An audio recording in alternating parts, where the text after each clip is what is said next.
Next hand. Oh, nice hand. 7 deuce off. And there's a shove, so we do fold.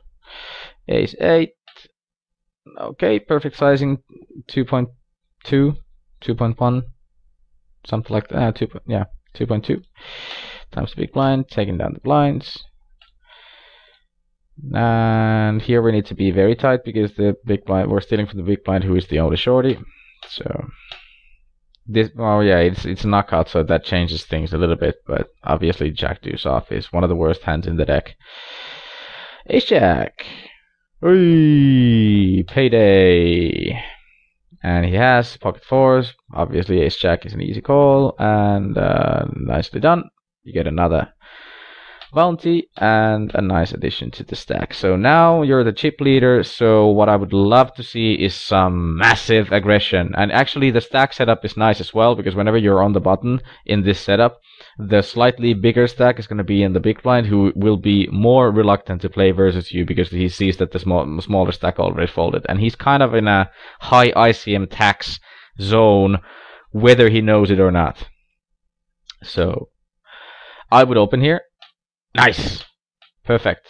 So I would go absolutely crazy here. I would just open almost right about any button and just be generally very, very aggro and wear these guys down slowly but surely. And this guy hasn't been raising a lot, so we need to respect his raises.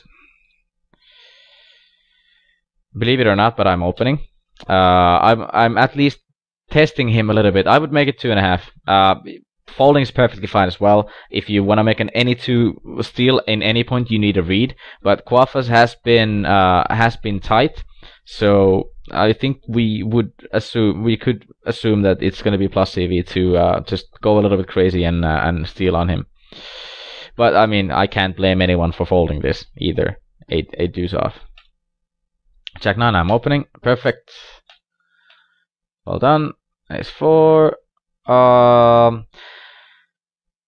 If you want to play safe, fold. Flatting is not horrible either. I would not jam over him. We saw him flat 6s on the small blind before, so when it's a different spot. Now he's opening on the button, so it's a different spot. But whenever we are up against randoms, I don't know if you have a history with these guys or not.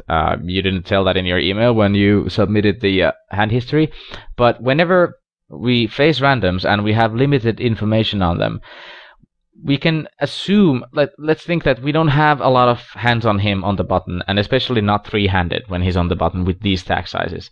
So we have to kind of go with what we have. And what we have on him is that he flatted pocket 6s on the small blind versus a button open. That would kind of assume that he is a little bit, at least he's probably not more aggressive and more steely than the average, because he